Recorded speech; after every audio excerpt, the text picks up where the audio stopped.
We're here at our client Kat and Brian's.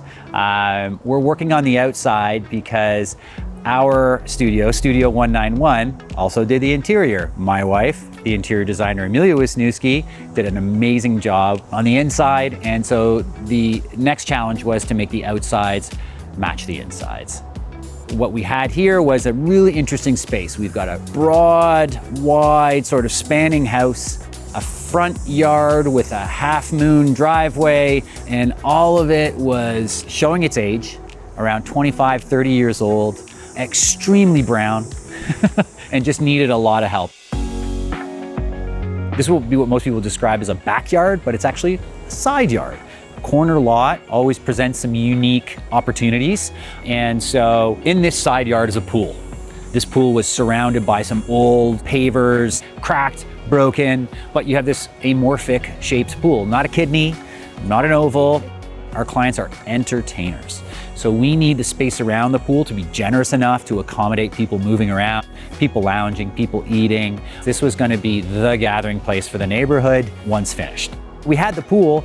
It was about making sure that this pool looked as beautiful as possible. So a few quick tricks, using a darker stone around the pool. There's a lot of options for like liners of pools and things like that, and they can get really fancy. We went for as light as possible. What happens is you get this beautiful contrast. You get this dark surround, and the light pool liner makes the pool water that much more blue. And then the surrounding area had to be space for chaise lounges. We wanted to remind everyone of that modern, clean feeling that we were going for. So this horizontal fence surrounding the property. And we did gap it a little bit at the top, just because with this high fence, we want to make sure that we were getting some ventilation. And allows for that motion that happens in the plantings. Along the fence, we planted that feather reed grass.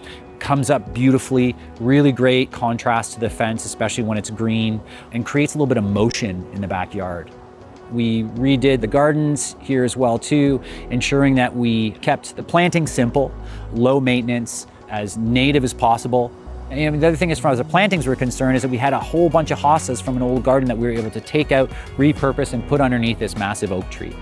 And we bordered all this modern, clean line, straight line stuff with some rough armor stone, which brought a bit of the wild in and just roughed things up a bit. We went for a nice big dining table outside, big, huge 13-foot umbrella that gets to span that space. We've got stone, we've got wood. We needed to bring in some other materials as well too, just to keep things contrasting nicely. So black metal worked perfectly with that. Just adds a really nice detail to everything else that's going on there. And then we've got the nice wicker chairs there, but with a really modern sensibility wrapping around that black metal. Kept things really calm, beautiful, simple, and natural. One of the especially exciting points of this project was the cabana room that we had a chance to make for our client.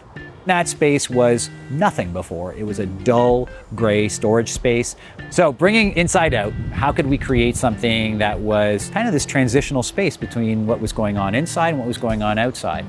It was really all about fun. You know, we really saw kids and adults alike chilling in there, having a drink, playing board games, that kind of stuff.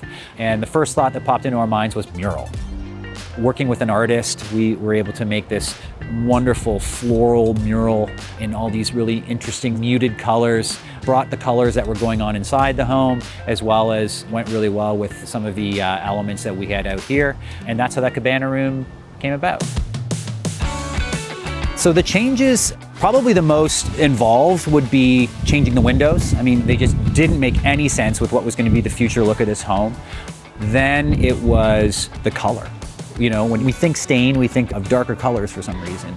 We used a partner that was able to stain the brick as opposed to paint it, which fortifies the brick, makes it actually stronger in the end. You're able to get this really brilliant white finish off of what is a dark beginning. We've got this wide, light white home.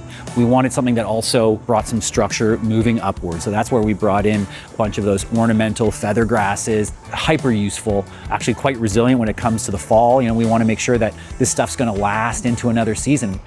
Brought in more of those grasses surrounding the drive, which also wrapped around a burning bush that we brought from the front of the house into the center of the drive to create a nice screen. And we needed that other shape. You know, when we're planning landscapes, we plan in shapes. You know, we use shapes to sort of start getting an idea for how we want things to lay out. So we were kind of missing a circle there. So that was a really nice addition. We were missing a circle. I'm just a rectangle looking for a circle. Right? We were really happy with how this thing finished up. I mean, as many projects do, we had a lot of huge plans and we looked at a lot of different things. And we settled on something that was exactly what this client wanted. A beautiful, calm, low maintenance space for their family and their friends to gather. And it needed, again, to match the insides.